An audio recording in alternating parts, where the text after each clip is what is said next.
어머니, 이제 그만 고집 부리시고 짐 정리하세요. 다음 주에 입소하시면 됩니다.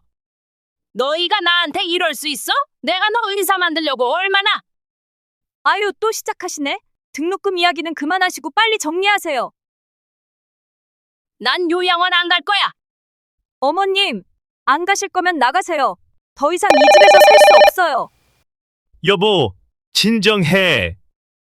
당신도 이제 선택해요. 어머님이에요? 저예요? 어머니, 죄송합니다. 나가주세요. 이놈의 새끼가 진짜! 어머님 옷 여기 있어요. 나가세요. 이 추운 날에 반팔 하나만 입고 어디로 가라고?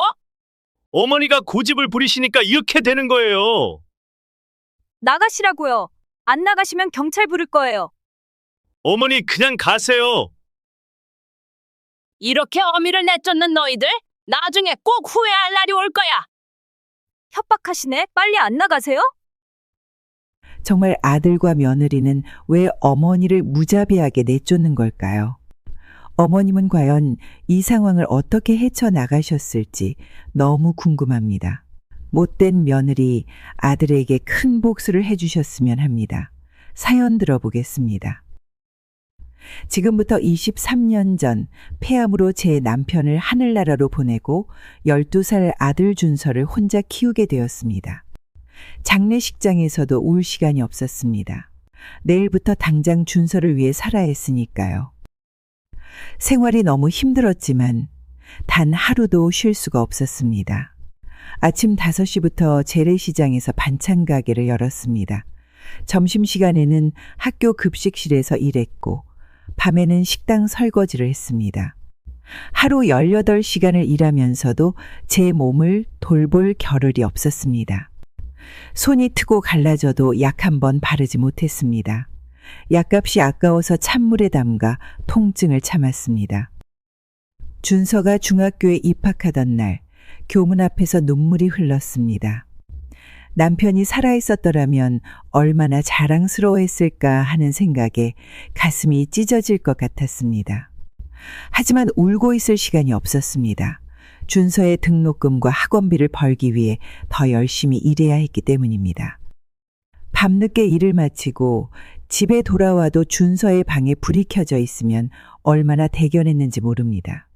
책상 앞에서 졸면서도 공부하는 준서를 보며 힘이 났습니다. 어떻게든 의사가 되겠다는 준서의 꿈을 위해 더 많은 일거리를 찾아다녔습니다. 주말에는 인근 아파트 분리수거를 도왔고 새벽에는 택배 상하차 아르바이트도 했습니다.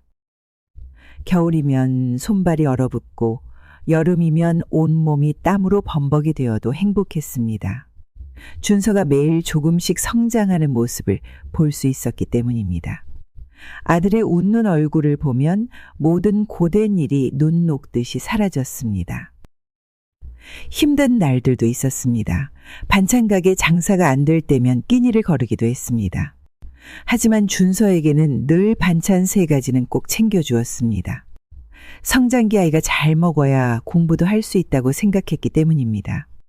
동네 슈퍼마켓 주인이 가끔 덤으로 주시는 라면과 계란이 그때는 정말 큰 힘이 되었습니다. 아들이 서울대 의과대학 합격 소식을 전했을 때 반찬가게 손님들 앞에서 저도 모르게 춤을 췄습니다. 평생 처음으로 제 자신이 자랑스러웠습니다. 수많은 밤을 새워가며 공부한 아들의 노력이 마침내 결실을 맺었기 때문입니다. 입학식 날, 아들의 하얀 와이셔츠를 다림질하면서 손이 떨렸습니다. 지난 10년간 매일 새벽 4시에 일어나 일했던 시간들이 주마등처럼 스쳐 지나갔습니다. 입학식장에서 앉아있는 아들의 뒷모습을 보며 울컥했습니다. 남편도 하늘에서 우리 아들을 보며 미소 짓고 있을 것 같았습니다. 의대생이 된 아들을 위해 이제는 더 맛있는 반찬을 만들었습니다. 매일 아침 일찍 시장에 가서 제일 신선한 재료들을 골랐습니다. 밤늦게 실습을 마치고 돌아오는 아들을 위해 따뜻한 국과 밥을 항상 준비해 두었습니다. 아들의 방에서 새어나오는 불빛을 보며 이제는 행복한 마음으로 잠들 수 있었습니다. 의사가 되겠다던 어린 시절의 꿈을 이루기 위해 열심히 공부하는 아들이 너무나 자랑스러웠기 때문입니다. 시험 기간이면 아들이 좋아하는 매운 갈비찜을 해주었습니다. 힘든 공부를 하는 아들에게 맛있는 음식이라도 해주고 싶은 마음이었습니다. 밤늦게까지 공부하는 아들을 위해 따뜻한 보리차도 끓여놓고 피로회복제도 챙겨주었습니다. 서울대 의대 도서관에서 공부하는 아들의 모습을 멀리서 바라보면서 가슴이 벅차올랐습니다. 이제는 제가 아프면 아들이 치료해 줄 수 있다는 생각에 든든했습니다. 저의 모든 고생이 이런 날을 위한 것이었다고 생각하니 피로가 싹 가시는 것 같았습니다. 아들이 2년간 만난 여자친구와 결혼한다고 했을 때 제 마음은 설렘으로 가득 찼습니다. 예비 며느리 서지연은 대학병원 간호사로 일하고 있었습니다. 첫 만남부터 저를 어머님이라고 부르며 깍듯하게 인사를 하는 모습이 참 마음에 들었습니다. 며느리는 매주 주말마다 저희 집에 놀러 왔습니다. 제가 만든 반찬을 맛있게 먹으며 연신 칭찬을 해주었습니다. 특히 김치찌개를 먹을 때면 행복한 표정으로 저를 바라보았습니다. 친정어머니가 일찍 돌아가셨다는 이야기를 들었기에 더욱 딸처럼 챙겨주고 싶었습니다. 결혼 준비 기간 동안 며느리와 함께 시장을 다니며 살림살이를 골랐습니다. 신혼 살림을 준비하면서 며느리가 저의 의견을 묻고 존중해주는 모습에 감동받았습니다. 장보기를 마치고 카페에 앉아 이야기를 나눌 때면 마치 오랜 친구 같았습니다. 신혼집 이사날 며느리는 저의 손을 꼭 잡고 어머님이 계셔서 든든해요 라고 말했습니다. 그 순간 저의 눈시울이 뜨거워졌습니다. 딸이 없는 제게 하늘이 며느리를 보내주셨다는 생각이 들었기 때문입니다. 신혼 초에는 매일 아침 일찍 일어나 신혼부부의 아침 식사를 준비했습니다. 며느리는 제가 끓여준 미역국을 먹으며 행복해했습니다. 주말이면 며느리와 함께 김치를 담그고 엄마에게 배운 요리 비법을 알려주었습니다. 며느리는 병원에서 야간 근무를 마치고 돌아올 때면 꼭 저를 찾아와 안부를 물었습니다. 피곤할 텐데도 항상 웃는 얼굴로 인사하는 모습이 기특했습니다. 명절 때는 제일 먼저 일어나 저와 함께 음식을 준비하며 정성을 다했습니다. 아들 부부의 행복한 모습을 보는 것이 저의 가장 큰 즐거움이었습니다. 둘이 서로를 아끼고 배려하는 모습을 볼 때마다 제 선택이 옳았다는 생각이 들었습니다. 며느리의 웃음소리가 집안에 가득할 때면 이보다 더 행복할 순 없다고 느꼈습니다. 며느리의 임신 소식에 온 가족이 기쁨으로 가득했습니다. 매일 아침 며느리를 위해 영양가 있는 음식을 준비했습니다. 미역은 제주도 것으로 공수해왔고 태아에 좋다는 음식은 무조건 사다 놓았습니다. 병원 산전검진을 갈 때마다 며느리와 함께 했습니다. 초음파 사진을 볼 때는 제 심장이 터질 것만 같았습니다. 아기의 작은 심장 소리를 들을 때마다 행복한 눈물이 흘렀습니다. 23년 전 제가 아들을 임신했을 때가 생각났기 때문입니다. 며느리가 입덧이 심할 때는 밤낮으로 간호했습니다. 입맛이 없다고 할 때마다 온갖 음식을 만들어 보았습니다. 죽을 끓이고 미음을 만들고 과일을 깎아주면서 며느리의 컨디션을 살폈습니다. 출산 예정일이 다가올수록 설렘이 커져갔습니다. 아기 옷을 사러 가는 길이 마치 천국으로 가는 길 같았습니다. 분홍색 딸내미 옷을 고르면서 제 마음도 분홍빛으로 물들었습니다. 드디어 손녀 서연이가 태어났습니다. 아기를 안는 순간 온 세상을 다 가진 것 같은 기쁨이 몰려왔습니다. 작고 여린 손가락을 잡았을 때 행복이란 바로 이런 것이구나 싶었습니다. 밤중에 아기가 울 때면 제가 먼저 일어났습니다. 젊은 부부가 편히 쉴 수 있도록 기저귀도 갈아주고 분유도 먹였습니다. 아기를 안고 자장가를 불러주는 시간이 하루 중 가장 행복한 순간이었습니다. 서연이의 100일 잔치 때는 제가 직접 백설기를 만들었습니다.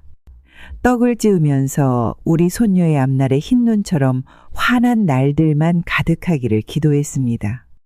축하하러 오신 손님들께 손녀 자랑을 하느라 입이 마를 정도였습니다. 첫 돌날 서연이가 돌잡이에서 청진기를 잡았습니다. 마치 제 아들이 의사가 된 것처럼 기뻤던 그날이 떠올랐습니다.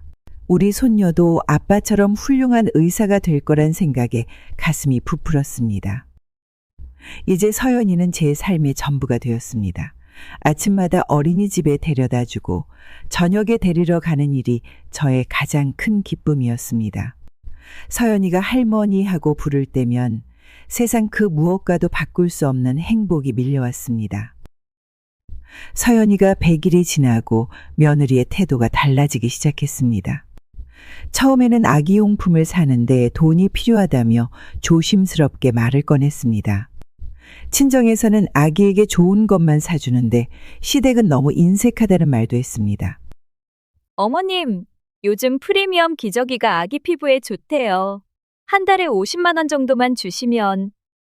아들 병원이 아직 자리를 잡지 못해 빚이 많다는 걸 알면서도 매달 생활비를 더 달라고 했습니다.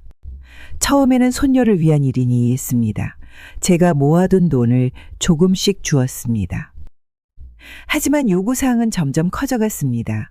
아기 이유식은 무조건 프리미엄 제품을 사야 한다며 한 달에 100만 원씩 달라고 했습니다. 유모차도 800만 원짜리를 사달라고 했습니다. 외제옷이 아니면 아기가 입을 수 없다며 매주 백화점을 가야 한다고도 했습니다. 다른 애기 엄마들은 다 에르메스 가방 메고 다니는데 저만 이러고 다니면 창피해요. 더 놀라운 것은 친정 조카 결혼 비용도 제가 보태달라고 한 일이었습니다. 친정어머니가 암 투병 중이라 수술비도 필요하다며 2천만 원을 요구했습니다. 저의 반찬가게 월 수입이 300만 원인데 감당하기 힘든 금액이었습니다. 며느리는 돈이 필요할 때마다 서연이를 볼 수 없게 하겠다고 협박했습니다. 손녀를 볼 수 없다는 말에 가슴이 찢어질 것 같아서 빚을 내서라도 돈을 마련했습니다. 아들도 아내의 편이었습니다. 병원 수입이 안정될 때까지 제가 도와줘야 한다고 했습니다. 하지만 병원 수입은 늘 불안정했고 며느리의 요구는 계속되었습니다. 명품 매장에서 찍은 며느리의 SNS 사진을 볼 때마다 제 마음이 무너졌습니다. 제가 빚을 내어준 돈으로 명품백을 사고 해외여행을 다니는 모습이었기 때문입니다.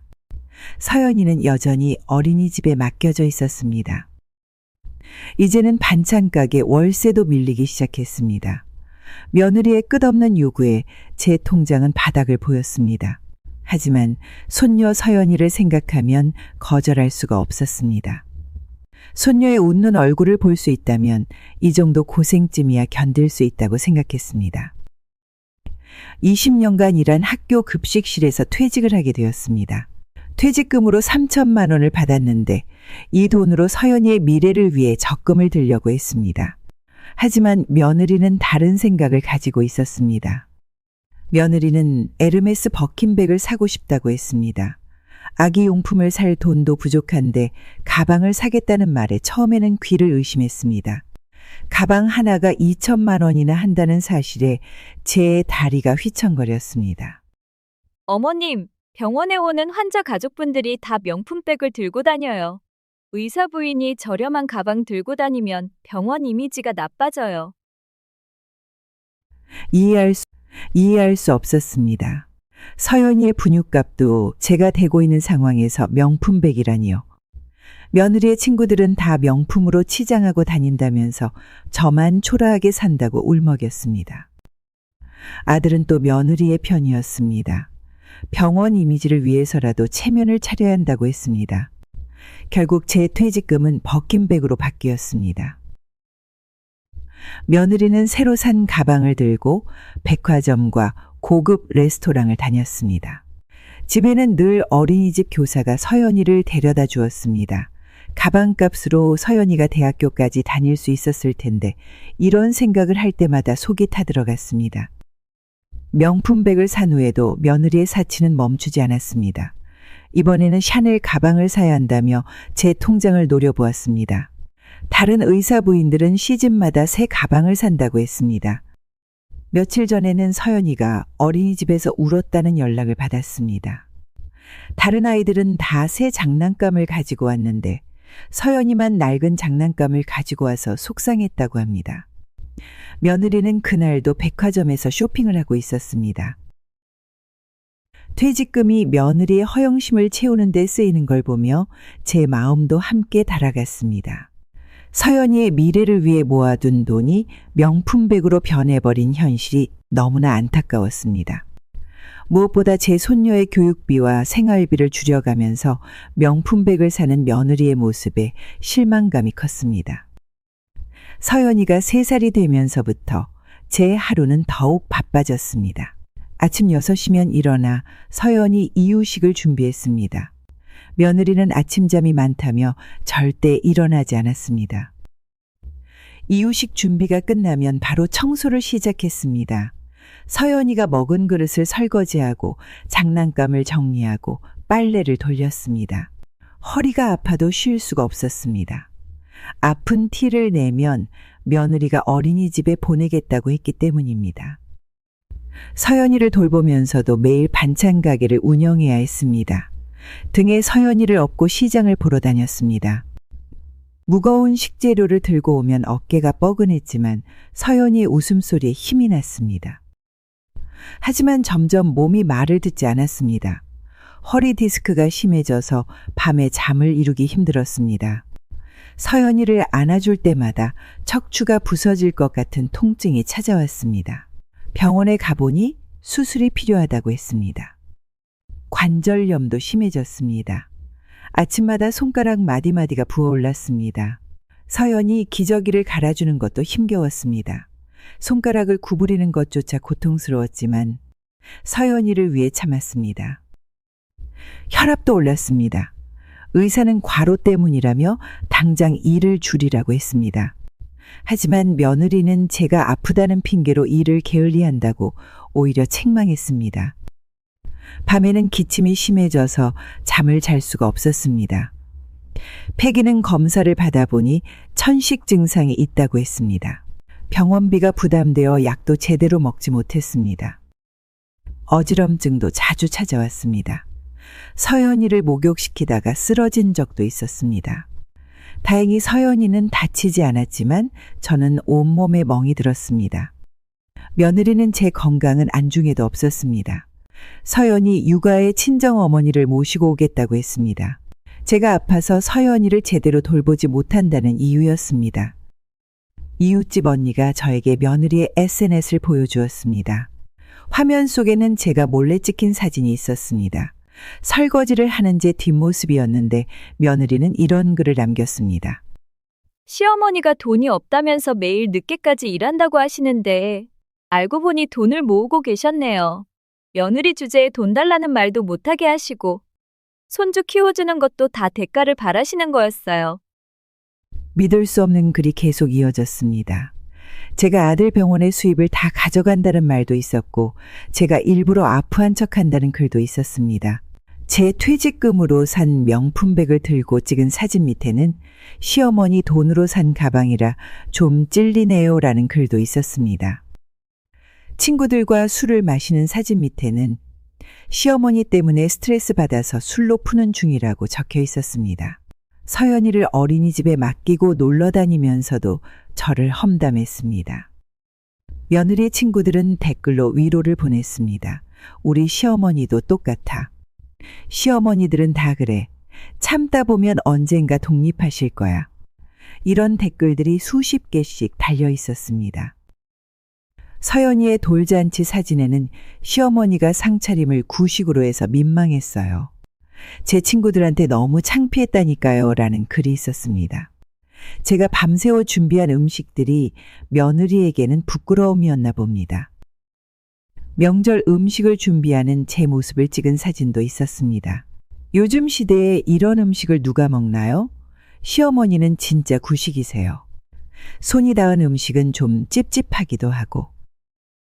이제는 며느리의 얼굴만 봐도 속에서 우라가 치밀었습니다. 예전에 딸처럼 여기던 마음은 온데간데 없이 사라졌습니다. 하루 종일 놀다가 저녁에 들어와서는 피곤하다며 짜증을 부리는 모습에 분노가 일었습니다. 특히 서연이 앞에서 저를 무시하는 행동을 할 때면 참을 수가 없었습니다. 할머니가 옛날 사람이라 몰라요라는 말을 서연이에게 자주 했습니다. 손녀의 마음까지 제게서 멀어지게 만드는 며느리가 원망스러웠습니다. 용기를 내어 아들을 찾아갔습니다. 병원이 끝나고 피곤할 시간이었지만 이대로는 안 되겠다는 생각이 들었습니다. 며느리의 SNS 게시물을 캡처해서 보여주었습니다. 어머니, 제가 지금 환자 차트 봐야 하는데 이런 얘기는 나중에 해요. 소파에 앉아있는 아들의 표정에서 전혀 관심이 없다는 것이 느껴졌습니다. 제 마음이 찢어질 것 같았습니다. 20년 넘게 홀로 키운 아들인데 이제는 저를 귀찮아하는 모습에 눈물이 났습니다. 어머니가 너무 예민하신 거 아니에요? 지연이가 그럴 애가 아닌데? 아들의 반응은 차가웠습니다. 며느리 험담을 일부러 지어낸다며 저를 의심했습니다. 제가 보여준 SNS 시물도 제대로 보지 않았습니다. 오히려 저보고 며느리를 이해하려 노력하라고 했습니다. 어머니, 요즘 젊은 사람들은 다 SNS 해요. 별거 아닌 걸로 이렇게 오해하시면 안 돼요. 며느리 편만 드는 아들을 보며 가슴 한켠이 무너져 내렸습니다. 제가 얼마나 속상한지 말하려 해도 아들은 휴대폰만 들여다보며 대충 맞장구를 쳤습니다. 이런 일이 있고 나서부터 서연이를 보는 것도 힘들어졌습니다. 서연이의 웃는 얼굴에서 며느리의 모습이 겹쳐 보였기 때문입니다. 서연이가 안아달라고 할 때도 예전처럼 기쁘지 않았습니다. 서연이가 할머니, 사랑해요 라고 할 때도 가슴이 아팠습니다. 이 아이도 나중에는 엄마처럼 저를 무시하게 될까봐 두려웠습니다. 서연이에게 해준 모든 것들이 헛수고가 될까봐 걱정되었습니다. 밤마다 잠을 이루지 못했습니다. 아들을 키우며 고생했던 지난 세월이 주마등처럼 스쳐 지나갔습니다. 그 힘든 시간을 버틴 것이 결국 이런 대접을 받기 위해서였나 하는 생각에 마음이 무너졌습니다. 설날 아침 며느리는 서연이를 데리고 친정으로 갔습니다. 제가 밤새워 준비한 명절 음식은 쳐다보지도 않은 채 떠났습니다. 아들도 며느리를 따라 친정으로 갔습니다. 며느리의 친정어머니에게는 100만 원짜리 새돈이 담긴 봉투를 건넸습니다. 며느리의 동생에게도 50만 원을 따로 챙겼습니다. 하지만 저는 세뱃돈 5만 원을 받았습니다. 봉투가 너무 얇아서 속이 타들어갔습니다. 명절 연휴 내내 아들 가족은 친정에서 지냈습니다. SNS에 올라온 사진을 보니 며느리 가족들과 제주도 여행을 다녀왔더군요. 제가 준 돈으로 호화로운 여행을 즐기는 동안 저는 텅 빈 집에서 혼자 명절을 보냈습니다. 며느리 친정에는 명품 선물도 듬뿍 들어갔습니다. 백화점 선물 세트부터 고가의 건강식품까지 모두 제 통장에서 나간 돈이었습니다. 반면 제게는 마트에서 산 값싼 양말 세트가 전부였습니다. 이제는 서연이마저 친정할머니만 찾았습니다. 친정할머니는 비싼 장난감을 사주고 놀이공원도 데려가고 외식도 자주 시켜준다고 했습니다. 서연이의 마음도 돈으로 살 수 있다는 걸 깨달으니 마음이 아팠습니다. 친정 식구들과 찍은 사진에서 서연이는 환하게 웃고 있었습니다.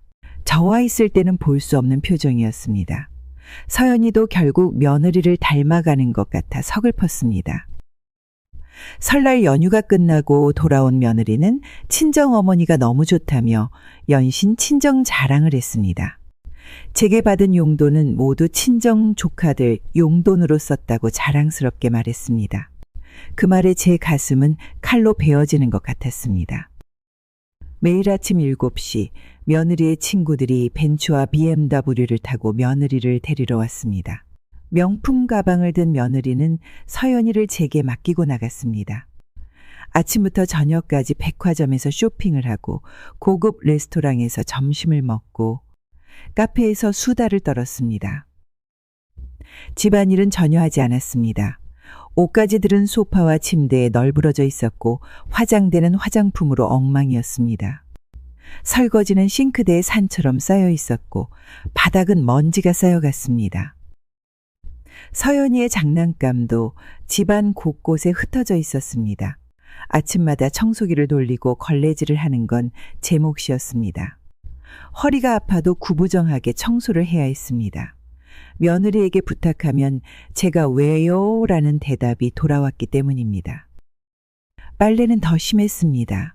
며느리는 옷을 한 번 입고 빨래 바구니에 던져 놓았습니다. 명품 옷이라며 손빨래를 요구했습니다. 세탁기를 돌리면 옷이 망가진다는 이유였습니다. 관절염으로 아픈 손으로 매일 빨래를 해야 했습니다. 며느리의 SNS에는 매일 새로운 사진이 올라왔습니다. 친구들과 찍은 골프장 사진, 호텔 애프터눈티 사진, 고급 식당에서 찍은 음식 사진들이었습니다. 집안일을 하느라 제 옷은 늘 반찬 국물 자국으로 얼룩져 있었는데 며느리는 매일 새 옷을 차려입고 놀러 다녔습니다. 서연이의 그림 숙제도 제가 봐줘야 했습니다. 유치원 알림장도 제가 확인했고 준비물도 제가 챙겼습니다. 며느리는 육아는 시어머니 몫이라며 당연하게 여겼습니다. 밤늦게 들어온 며느리는 피곤하다며 방에 들어가 버렸습니다. 서연이 저녁 먹이는 것도 목욕시키는 것도 재우는 것도 모두 제 일이 되었습니다. 며느리는 침대에 누워 휴대폰만 들여다보았습니다. 주말에도 며느리는 친구들과 놀러 갔습니다. 제주도, 강원도, 부산을 들락날락했습니다. 집에는 빨래 더미와 설거지 거리만 남겨두고 떠났습니다. 서연이도 혼자 두고 가는 일이 많았습니다. 이제는 서연이마저 친구들과 노는 며느리가 더 좋아 보였습니다. 엄마는 매일 예쁘게 꾸미고 놀러 다니는데 저는 늘 앞치마를 두르고 일만 하는 할머니일 뿐이었습니다. 서연이의 눈빛이 점점 차가워지는 게 느껴졌습니다. 아들 병원에 반찬을 갖다 주던 날이었습니다. 앞치마를 두르고 반찬통을 들고 병원 로비를 걸어가는데 아들이 황급히 저를 데리고 나갔습니다. 병원 직원들 앞에서 저를 만나기 싫었나 봅니다. 어머니, 앞으로는 이런 옷차림으로 병원에 오지 마세요. 환자분들이 보시면 제가 창피해요. 아들의 말에 제 가슴이 찢어졌습니다. 20년 동안 반찬 가게를 하며 아들을 의사로 키웠는데 이제는 제 모습이 부끄럽다고 했습니다. 병원 송년회 날에도 있었습니다. 다른 의사 선생님들의 어머님들은 모두 고급스러운 옷차림이었습니다. 저만 수수한 차림이었는데 아들은 제게 인사도 하지 않았습니다. 며느리 옆에서 마치 다른 사람인 것처럼 모른 채 했습니다. 아들의 의사 모임에도 초대받지 못했습니다. 며느리는 제 말투가 촌스럽다며 아들에게 저를 데려가지 말라고 했다고 합니다. 아들은 말없이 며느리의 말을 따랐습니다. 서연이 유치원 참관 수업 날에는 더 서러웠습니다. 다른 아이들의 할머니들은 모두 멋진 옷차림이었는데 저는 반찬 가게 일을 마치고 급하게 온 터라 앞치마도 제대로 벗지 못했습니다. 아들은 제게 자리를 피했고 며느리는 저를 모른 척했습니다. 명절에 친척들이 모였을 때도 아들은 저를 피했습니다. 반찬 가게 하면서 절약한 덕에 아들을 의사로 키웠다는 친척들의 칭찬에 아들은 불편한 표정을 지었습니다. 아들의 태도는 점점 달라졌습니다. 전화도 받지 않았고 문자도 읽지 않았습니다. 제가 찾아가면 바쁘다며 쫓아냈습니다. 병원 로비에서 우연히 마주쳤을 때는 모르는 사람처럼 지나쳤습니다. 저를 엄마라고 부르는 것도 창피했나 봅니다. 양손 가득 반찬통을 들고 서 있는 제 모습이 아들의 자존심을 망가뜨린다고 생각했나 봅니다. 제 모습이 부끄러웠다면 의사가 되기 전에 말했어야 했습니다. 반찬 가게 하면서 번 돈으로 의대 등록금을 내고 기숙사비를 내고 책값을 댈 때는 부끄럽지 않았는데 말입니다. 아들의 달라진 태도에 마음이 무너져 내렸습니다. 서연이는 이제 5살이 되었습니다. 예전처럼 제 무릎에 앉아 책을 읽자고 하지 않았습니다. 대신 며느리가 가르쳐준 말들을 따라했습니다. 할머니는 왜 이렇게 해요? 엄마가 그러는데 할머니는 너무 옛날 사람이래요. 아침에 건강식으로 끓여준 죽을 먹지 않으려 했습니다. 친정할머니는 맛있는 피자도 사주고 햄버거도 사주는데 저는 늘 똑같은 음식만 한다고 했습니다. 제가 정성 들여 만든 음식을 쓰레기라고 부르는 서연이의 말투에서 며느리의 말투가 보였습니다. 장난감을 같이 정리하자고 하면 이제는 짜증을 냈습니다. 할머니는 재미없다며 혼자 놀고 싶다고 했습니다. 제가 안아주려 하면 옷에 반찬 냄새 난다며 도망갔습니다. 유치원에서 돌아와서도 저를 피했습니다. 친구들 앞에서 저를 만나는 게 창피하다고 했습니다. 다른 친구들의 할머니는 모두 예쁘게 화장하고 멋진 옷을 입는데 저만 촌스럽게 앞치마를 두르고 있다고 했습니다. 서연이의 물건을 챙겨주려 해도 이제는 거절했습니다. 할머니가 사준 물건은 싫다고 했습니다. 친정할머니가 사준 예쁜 가방이랑 신발만 메고 싶다고 했습니다. 아플 때도 더 이상 저를 찾지 않았습니다. 열이 나도 엄마만 찾았고 배가 아파도 엄마만 불렀습니다. 제가 끓여준 미역국도 이제는 먹지 않으려 했습니다. 서연이에게 안아달라고 하면 이제는 화를 했습니다. 할머니는 늙어서 냄새 난다고 했습니다. 할머니랑 놀면 다른 친구들이 놀리니까 싫다고도 했습니다. 제가 서연이 머리를 묶어주려 하면 엄마처럼 예쁘게 못 묶는다며 거부했습니다. 동화책을 읽어주려 해도 할머니는 발음이 이상하다며 듣지 않으려 했습니다. 명절에 세배를 시키면 이제는 절도하지 않으려 했습니다. 할머니한테는 세뱃돈을 적게 받으니까 절하기 싫다고 했습니다. 친정 할머니한테는 세뱃돈을 많이 받으니까 예쁘게 절한다고 했습니다. 늦은 밤, 방에 누워 있는데 거실에서 아들과 며느리의 목소리가 들렸습니다. 처음에는 귀를 기울이지 않으려 했습니다. 하지만 제 방 이야기가 나오자 귀가 솔깃해졌습니다. 여보, 어머님 방을 창고로 쓰면 좋겠어요. 서연이 장난감이랑 내 겨울옷을 보관할 공간이 필요해요. 어머니는 어떡하고? 어머님은 작은 방으로 옮기시면 되죠. 솔직히 이 나이에 이렇게 큰 방을 혼자 쓰실 필요 없잖아요. 침대에 누운 채로 온몸이 떨렸습니다. 제가 20년간 아들을 키우며 살았던 방이었습니다. 아들이 의대 공부할 때 밤늦게까지 책상에서 공부하던 모습을 지켜보던 방이었습니다. 어머님 짐도 별로 없으시잖아요. 작은 방에 충분히 들어갈 거예요. 이불을 꽉 움켜쥐었습니다. 제 방에는 아들의 어린 시절 앨범이 있고 남편의 마지막 편지가 있고 아들 의대 졸업장이 있었습니다. 이 모든 것이 며느리에게는 그저 짐덩어리일 뿐이었습니다. 알겠어요. 내일 어머니께 말씀드릴게요. 아들의 대답에 가슴이 찢어질 듯 아팠습니다. 단 한마디의 반박도 없었습니다. 제 방을 창고로 만들겠다는 말에 찬성하는 아들의 모습에 눈물이 흘렀습니다. 서연이 크면 방도 하나 더 필요할 텐데 어머님은 아예 요양원으로 모시는 건 어떨까요? 이제는 제 방뿐만 아니라 이 집에서도 내쫓으려 한다는 생각에 온몸이 떨렸습니다. 아들 내외에게 제 존재는 이제 귀찮은 짐이 되어버렸나 봅니다. 밤새 잠을 이루지 못했습니다. 벽에 걸린 가족 사진을 바라보며 울었습니다. 아들을 키우며 힘들 때마다 위로가 되어준 방이었습니다. 이제는 이 방마저 빼앗길 위기에 처했다고 생각하니 눈물이 멈추지 않았습니다. 아들이 고급 요양원 팸플릿을 들고 왔습니다. 매달 500만 원씩 내야 하는 요양원이었습니다.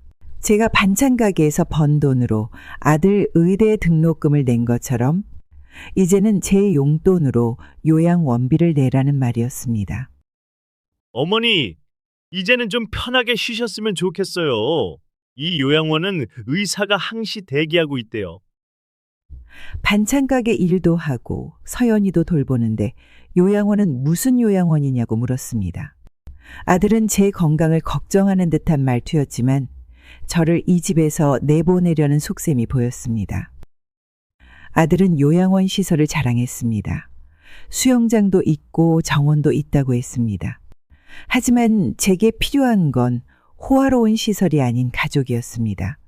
손녀 서연이의 웃음소리를 매일 들을 수 있는 이 집이 저에겐 최고의 요양원이었습니다. 며느리는 벌써 제 방을 정리하기 시작했습니다. 제 옷장을 비우고 짐을 박스에 담았습니다. 아직 요양원에 가겠다고 한 적도 없는데 제 의사는 전혀 묻지도 않았습니다. 요양원 입소 날짜도 제 의견 없이 정해졌습니다. 다음 달 초라고 했습니다. 제가 가장 사랑하는 설날도 요양원에서 보내야 한다는 뜻이었습니다. 아들은 이제 병원에서 제 전화도 받지 않았습니다. 요양원 이야기를 꺼내면 피곤하다며 끊어버렸습니다. 서연이는 요양원에 가면 놀러 오겠다고 했지만 며느리의 말투를 따라하는 게 느껴졌습니다. 요양원에 가기 싫다고 하자 아들 내외는 돌변했습니다. 며느리는 제 짐을 현관에 내던졌고 아들은 차가운 눈빛으로 저를 바라보았습니다. 한겨울 영하 10도의 추운 날이었지만 옷 한 벌 더 챙길 시간도 주지 않았습니다. 반팔 티셔츠 차림으로 쫓겨났습니다. 아들과 며느리는 제가 곧 돌아올 거라 생각했는지 대문을 잠가버렸습니다. 한밤중이라 이웃집에 도움을 청할 수도 없었습니다. 찬바람이 뼛속까지 파고들었습니다. 반팔 티셔츠 하나로는 추위를 막을 수 없었습니다. 손은 이미 감각이 없어졌고 발은 얼음장처럼 차가워졌습니다. 어디로 가야 할지 몰랐습니다. 반찬가게도 권리금을 받고 넘긴 후라 갈 곳이 없었습니다. 길거리 벤치에 앉아 있자니 경찰이 와서 자리를 피하라고 했습니다. 밤새 거리를 걸었습니다. 추위를 견디기 위해서였습니다. 하지만 점점 다리에 힘이 빠졌습니다. 오랜 허리 디스크와 관절염이 악화되었기 때문입니다. 혈압약도 챙기지 못해 머리가 지끈거렸습니다. 새벽 4시 한적한 골목길에서 쓰러졌습니다. 아스팔트는 차가웠지만 일어날 힘이 없었습니다. 눈이 내리기 시작했고 온몸은 이미 얼어붙은 것 같았습니다. 지나가는 사람들은 제가 술에 취한 사람인 줄 알았나 봅니다. 아무도 도와주지 않았습니다. 의사인 아들이 근처 병원에서 일하고 있다는 말도 꺼내지 못했습니다. 차마 아들의 명예를 깎을 수 없었기 때문입니다. 의식이 점점 흐려졌습니다. 눈 위에 누워있는데도 이상하게 춥지 않았습니다. 오히려 따뜻한 기운이 몸을 감쌌습니다. 의식이 희미해질 때쯤 누군가 제 어깨를 흔들었습니다. 눈을 떠보니 15년 전 학교 급식실에서 만났던 민수라는 학생이었습니다. 지금은 어엿한 소방관이 되어 있었습니다.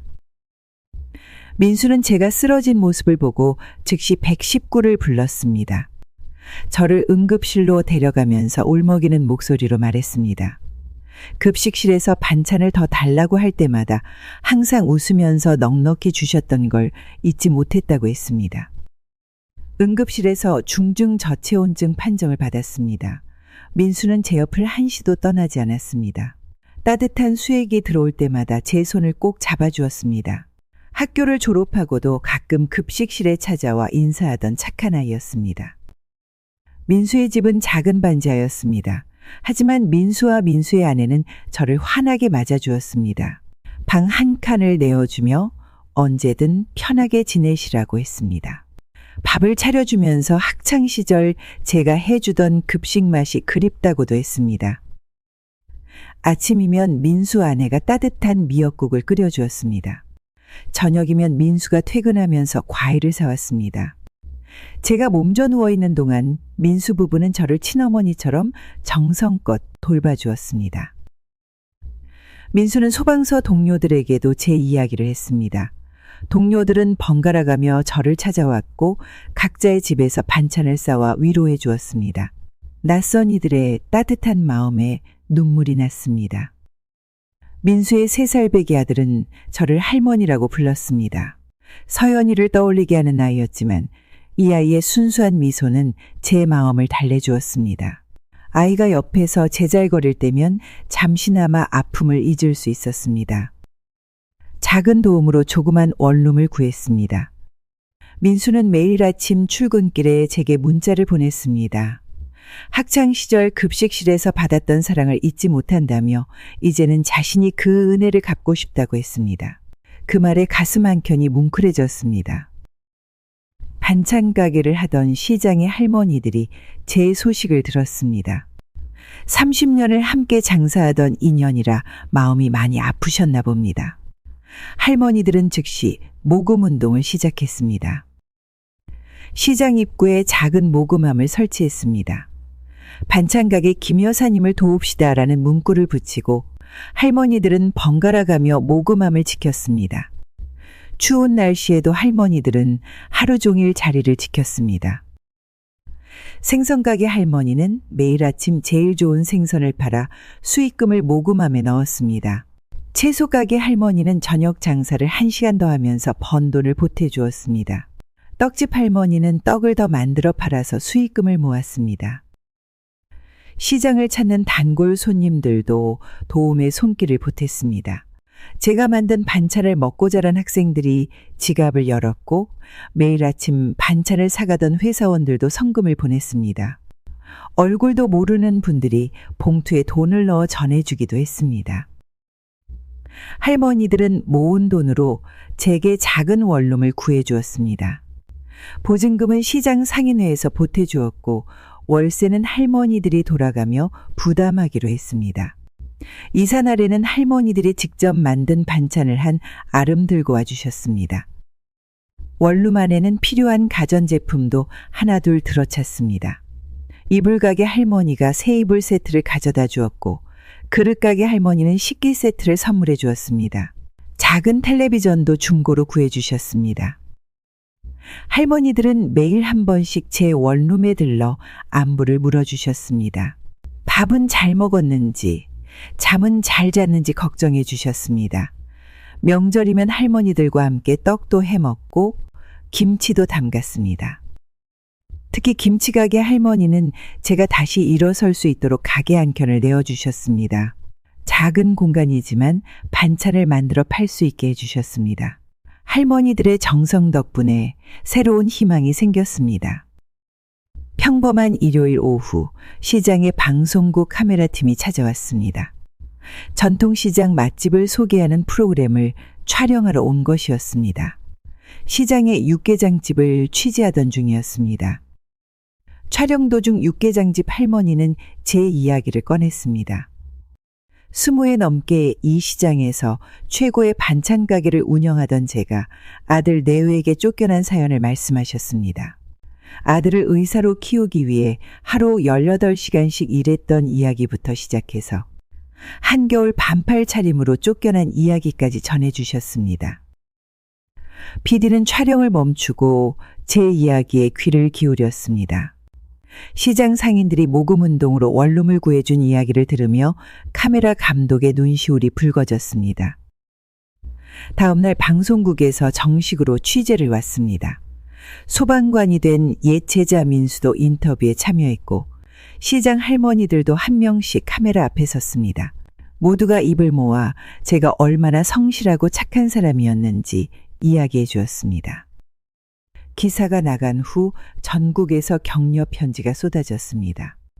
어떤 분은 제 반찬 가게를 다시 열 수 있도록 권리금을 보내주셨고 또 어떤 분은 따뜻한 겨울옷을 보내주셨습니다.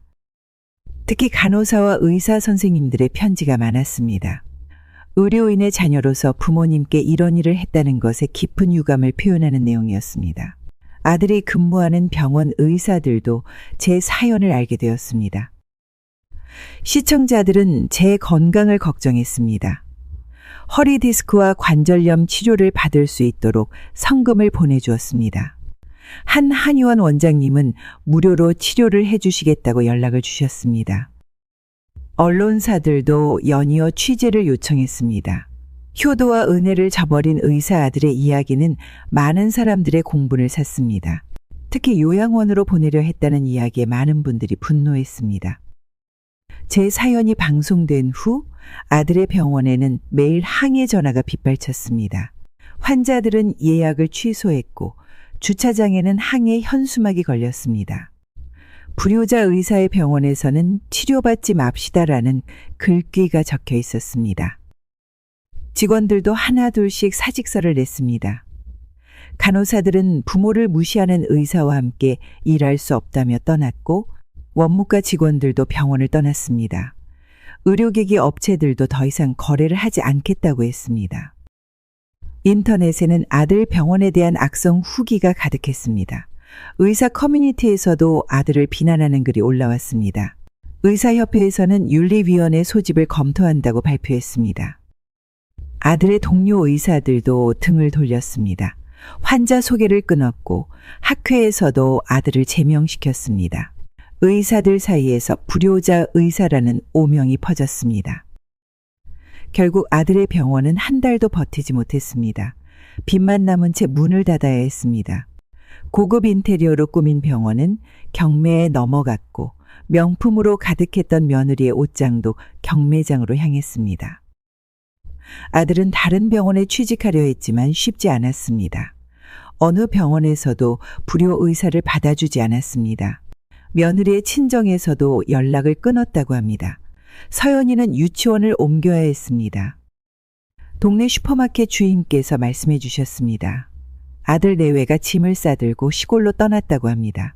화려한 명품 가방 대신 검은 봉투에 짐을 담아 떠나는 모습을 보셨다고 합니다. 며느리의 친정은 강남에서 대형 공인중개사 사무실을 운영했습니다. 며느리는 항상 친정이 재개발 사업으로 돈을 잘 번다며 자랑했습니다. 하지만 친정아버지의 사업 방식이 자꾸 마음에 걸렸습니다. 동네 노인정에서 우연히 들은 이야기가 시작이었습니다. 할머니들이 친정아버지의 부동산 때문에 집을 잃었다는 이야기를 하고 계셨습니다. 강제로 쫓겨났다는 말씀에 제 가슴이 덜컥 내려앉았습니다. 저처럼 겨울에 쫓겨난 할머니들이 많다는 말씀이었습니다. 국토교통부 부동산 신고센터에 제보를 했습니다. 재개발 지역에서 불법 투기와 강제 퇴거가 있었다는 내용이었습니다. 조사가 시작되자 충격적인 사실들이 드러났습니다. 친정아버지는 재개발 예정 지역의 노인들을 협박해서 집을 헐값에 빼앗았습니다. 공무원들과 결탁해 재개발 정보를 미리 빼내고 그 지역의 부동산을 독차지했다는 사실도 밝혀졌습니다. 며느리가 들고 다니던 명품 가방들이 떠올랐습니다. 가난한 노인들의 눈물로 산 것이라고 생각하니 마음이 아팠습니다. 며느리가 저를 무시하던 태도가 이제야 이해되었습니다.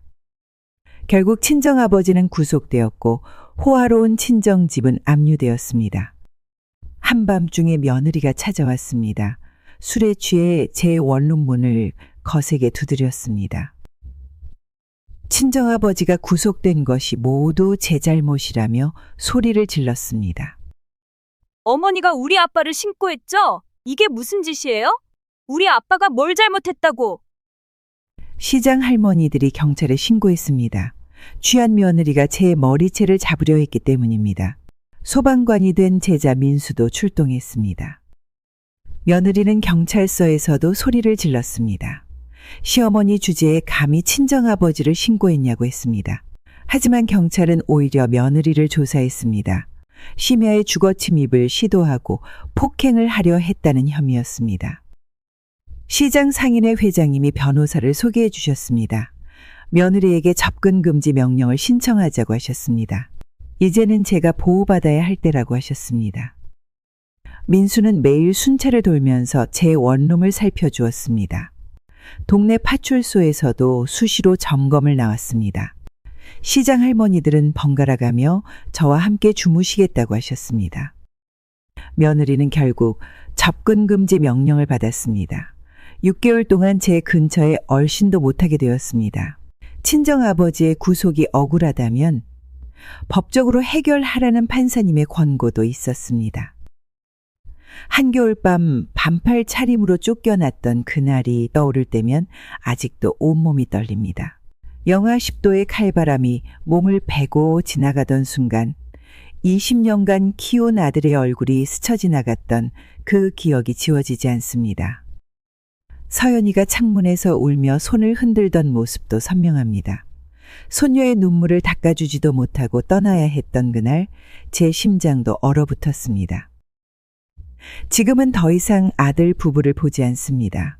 명절이 되어도 연락하지 않고 서연이 생일이 되어도 찾아가지 않습니다.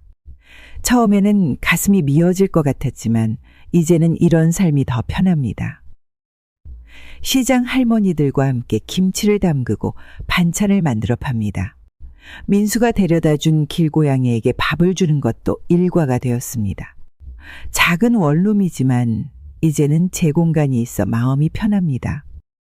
가끔 동네 어린이집 아이들이 할머니라고 부르며 안깁니다. 서연이가 떠오르지만 이제는 그리움보다 감사함이 더 큽니다.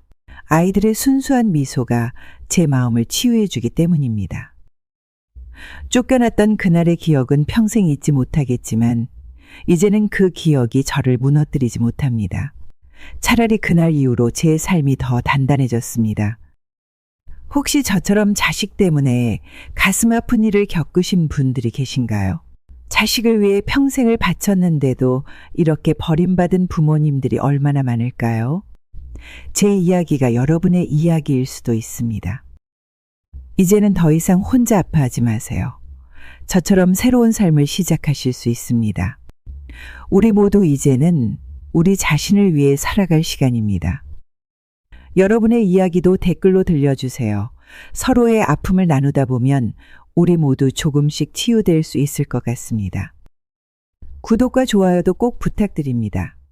우리 모두의 이야기가 더 많은 분들에게 전해져서 홀로 고통받는 분들에게 작은 위로가 되었으면 좋겠습니다. 여러분 모두 건강하시고 행복하시길 바랍니다.